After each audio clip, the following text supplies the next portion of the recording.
Perkenalkan, nama saya Aksanto Ali. Pada kesempatan hari ini saya akan memberikan sebuah informasi tentang sebuah peluang usaha, di mana peluang usaha ini bergerak dalam bidang distribusi produk yang meliputi bidang pertanian, peternakan, perkebunan, perikanan, dan kesehatan dengan sistem network marketing. Nah, usaha ini dapat Anda jalankan dengan sistem paruh waktu, sehingga tidak perlu meninggalkan pekerjaan yang sudah Anda tekuni. Fleksibel, artinya kapan dan di mana saja Anda bisa jalankan.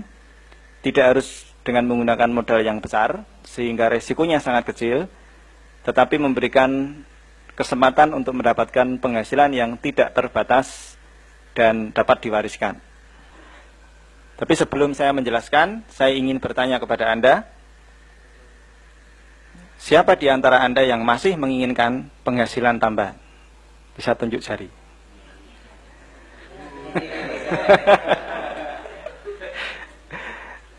Saya yakin di antara kita semua pasti masih menginginkan penghasilan.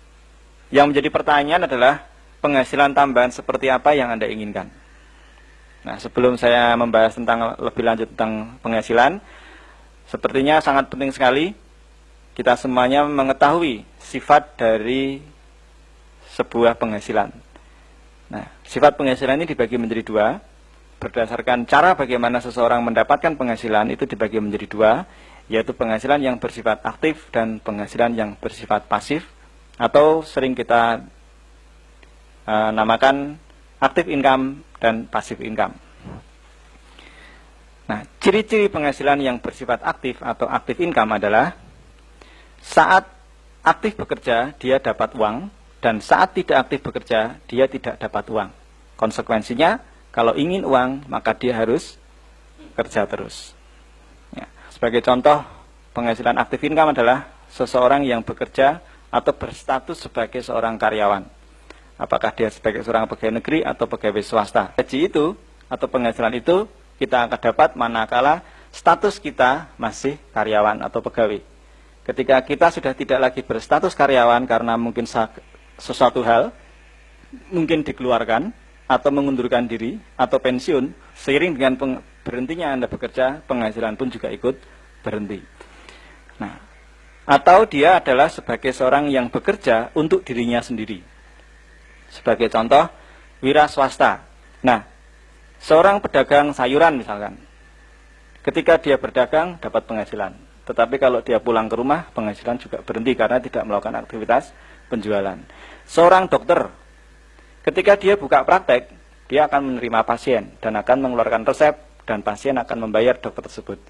Tetapi ketika dokter itu pulang ke rumah, tidak melakukan aktivitas seperti profesinya sebagai seorang dokter, maka penghasilan itu pun berhenti. Artinya kalau dokter itu sakit, opname, ya berhenti penghasilan. Ya. Kemudian seorang insinyur misalkan, dia memborong pekerjaan, tapi kalau proyeknya tidak ada, ya dia tidak dapat penghasilan. Jadi penghasilan aktif income di sini ada dua, yaitu penghasilan orang yang bekerja untuk orang lain, atau seseorang yang bekerja untuk dirinya sendiri. Nah, ciri-cirinya jelas. Kalau dia berhenti bekerja lalu penghasilan berhenti, berarti itu adalah penghasilan yang bersifat active income. Nah, ciri yang berikutnya, orang-orang yang bergerak di active income ini biasanya lebih menekankan kepada faktor keamanan, tetapi tidak memiliki kebebasan. Ya, tidak ada kan pegawai negeri yang memiliki kebebasan.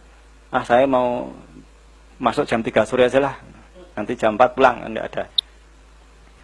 Misalkan kalau wira swasta kan bebas, mau jualan sore hari, mau pagi hari, mau sore hari, ya bebas. Tetapi konsekuensinya, kalau nggak kerja nggak dapat, ya juga bebas, ya kan? Bebas. Tapi kalau penghasilannya itu nggak apa-apa, itu dapat dikatakan bebas arti yang sebenarnya. Jadi yang berikutnya adalah mereka membarter dengan uang, seperti seorang pegawai atau karyawan. Sebenarnya dia membarterkan waktu dengan uang. Karena apa? Bekerja jam 8 sampai jam 4 sore selama 30 hari atau 25 hari kerja, dan dia mendapatkan gaji bulanan. Itu pun juga sebenarnya membarterkan waktu. Nyatanya apa? Kalau lembur ditambah penghasilannya, ya enggak? Nah, lemburnya 1 jam berapa? Nah, apakah seseorang mau lembur 10 jam? Kan tidak mungkin. Ya. Sebesar-besarnya tarif dia per jam, tetapi dia tidak bisa mengubah dunia menjadi 1 hari 30 jam.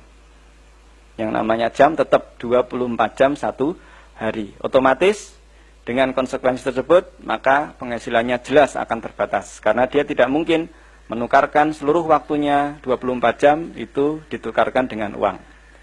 Ya. Banyak sekali profesi-profesi yang membarterkan waktu dengan uang. Ya. Contohnya misalkan seorang konsultan, 1 jam dibayar 1 juta. Misalkan saja, walaupun sebesar apapun, tetapi tetap yang namanya dia tidak mungkin menukarkan 24 jam seluruhnya dengan uang 1 jam. Apalagi yang hanya profesi sebagai seorang tukang pijat atau tukang batu yang hanya diberi upah 1 jam, misalkan 10.000. Ya. Jadi penghasilannya sangat terbatas sekali. Kemudian kita lihat yang passive income. Ciri-ciri seorang yang mendapatkan penghasilan passive income adalah dia bekerja atau tidak bekerja tetap akan mendapatkan penghasilan.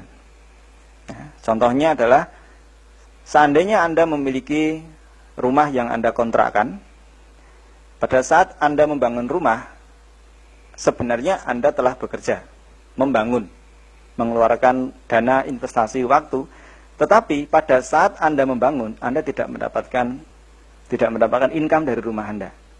Ketika rumah Anda selesai Anda bangun, kemudian Anda sewakan, pada saat Anda menerima uang sewa atau uang kontrakan rumah, itulah yang namanya penghasilan passive income. Karena apa? Karena Anda tidak lagi bekerja membangun rumah. Anda tidur di rumah, Anda mendapatkan penghasilan dari properti yang Anda miliki. Kemudian Anda memiliki deposito. Misalkan Anda memiliki deposito 1 miliar, maka setiap bulan Anda akan mendapatkan kurang lebih 8 juta rupiah per bulan, kerja atau tidak kerja.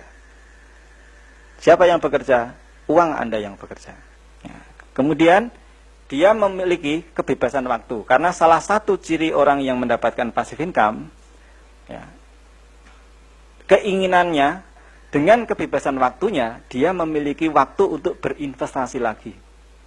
Nah, oleh karena itu biasanya, kecenderungannya, orang-orang kaya adalah orang-orang yang berada pada posisi passive income.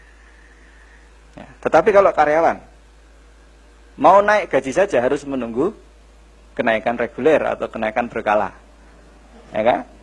Ya enggak? 2 tahun 25.000. Mau berusaha yang lainnya, tidak bebas. Dia lebih menekankan keamanan, tetapi tidak memiliki kebebasan. Nah, inilah ciri orang yang passive income.